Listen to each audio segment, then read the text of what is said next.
કાંદા ભજીયા બનાવવા માટે આપણે સૌ પ્રથમ લઈશું 3 કાંદા, 1 ચમચી લાલ મરચું, 1 ને અડધી ચમચી ધાણા જીરું, 1 ને અડધી ચમચી મીઠું, 1 ચમચીમાં થોડું ઓછો અજમો, 1 ચમચી જીરું, 1 વાટકી ચણાનો લોટ, 1 નોર્મલ આટલી 2 ચપટી સોડા, 2 મરચાં અને કોથમીર અને પાણી. આટલી સામગ્રીની જરૂર પડશે. પ્રથમ આપણે પહેલાં ડુંગળી છોલી દઈશું.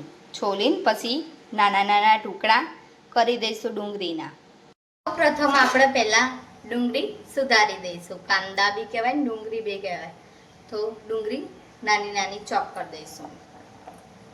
તમે જોઈ શકો ગેસ ઉપર મૂક્યું છે એટલે આ તાસ મૂક્યો છે એટલે ઓલો નહીં આમ ડગો નહીં. તો આપણે તમે દેખી શકો છો. તો ડુંગળી મસ્ત ચોપ કરી દીધી. સૌ પ્રથમ આપણે બેસન લઈ લઈશું. તો બેસન ચમચીથી એડ કરીશું.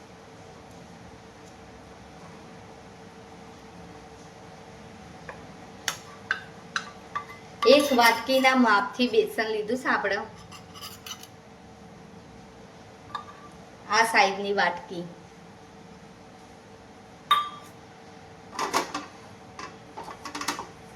ત્રણ ડુંગળી હતી, 1 વાટકી બેસન.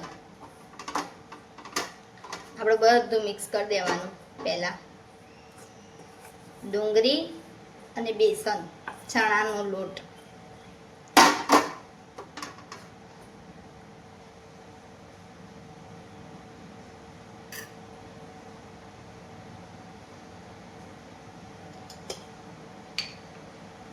પછી એડ કરીશું આપણે જીરું, જે આપણે 1 ચમચી લીધું હતું એ. 1 થી અડધી ચમચી અજમો. અજમો હાથમાં લઈને પછી આમ મસળી દેવાનો થોડો, પછી એડ કરજો. 1 ને અડધી ચમચી ધાણા જીરું, 1 ચમચી લાલ મરચું, 1 આખી ચમચી અને 1 અડધી ચમચી મીઠું, સુધારેલા લીલા મરચાં 2 અને કોથમીર ઝીણી સુધારેલી. મેં તો મોટી જ રાખીશ, મને તો મોટી ગમે છે એટલે તમે ઝીણી ઝીણી બી સુધારી શકો.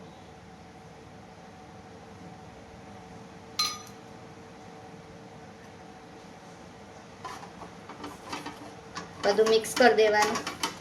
સૌ પ્રથમ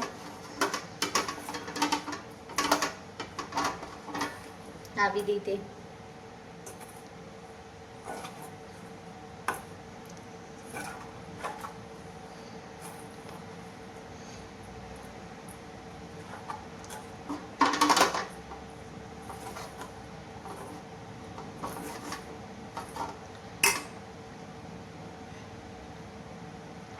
અડધું ગ્લાસ પાણી લીધું છે આપણે. આનો કઠણ નથી કરવાનો, સહેજ સ્મૂથ બી નહીં, બહુ કઠણ બી નહીં, એવી રીતે લોટ બાંધો. થોડું થોડું કરીને પાણી એડ કરજો, કારણ કે ડુંગળી બી પાણી છોડે એટલા માટે. બહુ કઠણ બી નહીં અને બહુ ઢીલું બી નહીં, મીડિયમ.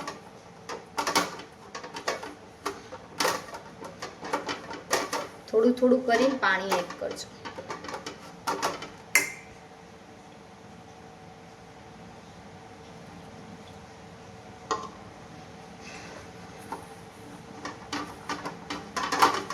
બાઉલ સેજ મોટું લેજો એટલે તમને આ રીતના હલાવતા ફાવો.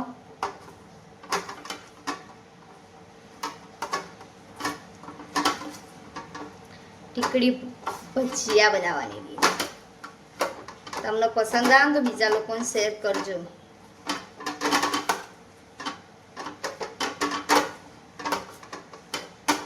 આવું જોશે. દેખો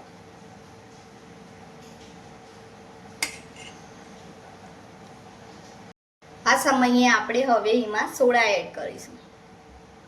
સોડા થોડુંક એડ કરજો. મીઠું મારી સેજ વધારે થઈ જશે તો તમે થોડું ઓછું યુઝ કરજો. મીઠું વધારે થઈ જાય તો તમે ખાંડ યુઝ કરી શકો, ગળ્યા તમને ભાવતા હોય તો, કારણ કે ડુંગળી બી ગળી છે અને ખાંડ નાખશો તો વધારે ગળ્યું થઈ જશે. તો 5-10 મિનિટ ટાઈપના તમારે હલાવવાનું છે, 5 મિનિટ જેવું, તો એમાં હવા રિલીઝ થઈ જશે. તો એકદમ કાંદા ભજીયા એકદમ મસ્ત બનશે. તો 5-10 મિનિટ ટાઈપના સતત હલાવતું જવાનું. બેટર આપણે ફેટ્યા ત્યાં સુધી આપણે તેલ ગરમ થવા મૂકી દઈશું. તેલ ગરમ થઈ ગયું છે અને આપણું બેટર બી આપણે ફેટી લીધું છે. તો આપણે તમને હાથથી ના ફાવો તો ચમચીના મદદથી તમે કાઢી શકો, અને હાથથી આ રીતના ફાવતું હોય તો પહેલા આ રીતના લેવાનું, પછી ધીમે રહીને ડીપ કરજો.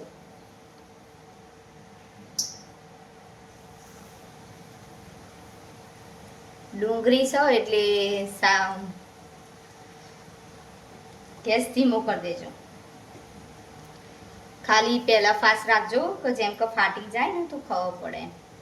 શેપ બદલાશે કારણ કે ડુંગળી છે એટલે શેપ ગોળ નહીં આવી શકે.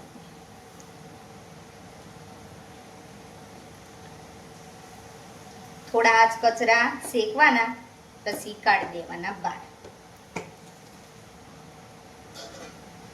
તમે જોઈ શકો આ રીતના આજ કચરા શેકી દેવાના, થોડા કાચા જેવા.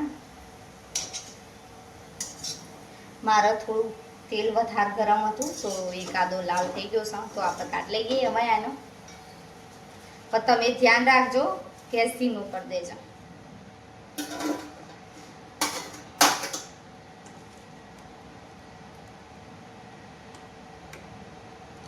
હવે નહીં પડે દેજો.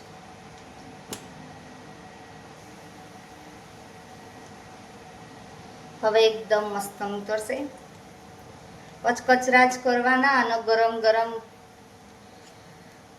દબાવી દેવાના.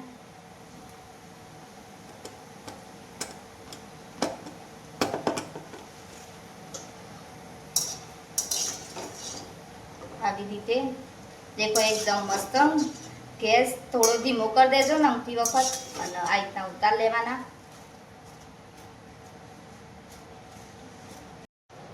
વાટકી લઈ લઈશું આપણે, પછી આમ કરીને દબાઈ દઈશું ગરમ ગરમ બધા જ.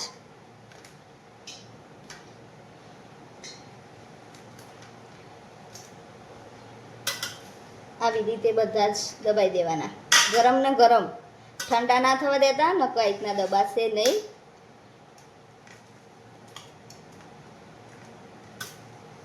બધા જ આ રીતના દબાઈ દેવાના, પછી તળવાના. ગરમ જ છે અને આપણે ટીકડી બધી જ દબાઈ દીધી છે. હવે આપણે એને એક એક કરીને ફ્રાય કરીશું. ધીમા ગેસ ઉપર કરજો, નકર બળી જશે. પછી પલટાઈ દેવાની થોડી હાઈથી.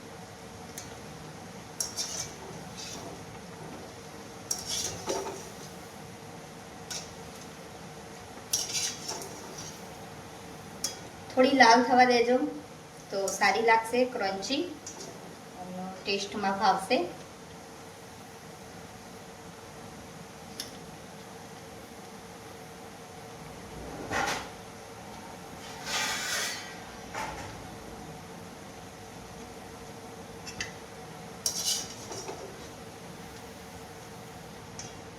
આવી રીતે મસ્ત તળી દેવાની બધી ટીકડી.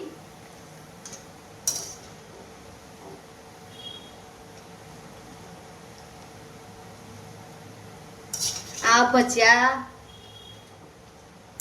ખાવા કરતા ટીકડી ખાઓ. ભજીયા તો બધા રોજ ખાઈશ, અને ટીકડી કોઈક દિવસ ખાય. ટીકડીમાં થોડી મહેનત વધારે પડશે પણ મજા આવશે ખાવાની. અને આ ચા સંગાત, ચટણી સંગાત ખાઈ શકો. અને વરસાદના મોસમમાં એકદમ મજા આવે એવી ટીકડી, એકદમ ક્રિસ્પી અને અંદરથી એકદમ પોચી એવી ટીકડી. બીજા લોકોને શેર કરજો અને વધારમાં વધારે કોમેન્ટો કરો, તેથી અમે સારી સારી વાનગી બનાવીએ આપણી ટીકડી રેડી છે, દેખી શકો. તો આપણે એક ડીશમાં કાઢી લઈશું નીતાળી. એ રીતના આ બધી ટીકડી આપણે તળી દઈશું આવી રીતના. તો અમારી રેસીપી જોતા રહેજો, હું તમને બધી તળીને બતાવું. ક્રિસ્પી અને ટેસ્ટી ટીકડી ભજીયા બનાવવાની રીત પસંદ આવી હોય તો લાઈક, શેર, સબસ્ક્રાઈબ અને કમેન્ટ કરવાનું ભૂલતા નહીં. બેલ આઇકન દબાવી દેજો. ટેસ્ટી ટીકડી ભજીયા ખાવાની મજા આવે ચોમાસામાં. એકદમ નાના છોકરા ખુશ થઈ જશે. ભજીયા ખાઈ ખાઈને કંટાળ્યા હોય તો ટીકડી ભજીયા ટ્રાય કરો અમારી રેસીપી જોઈને.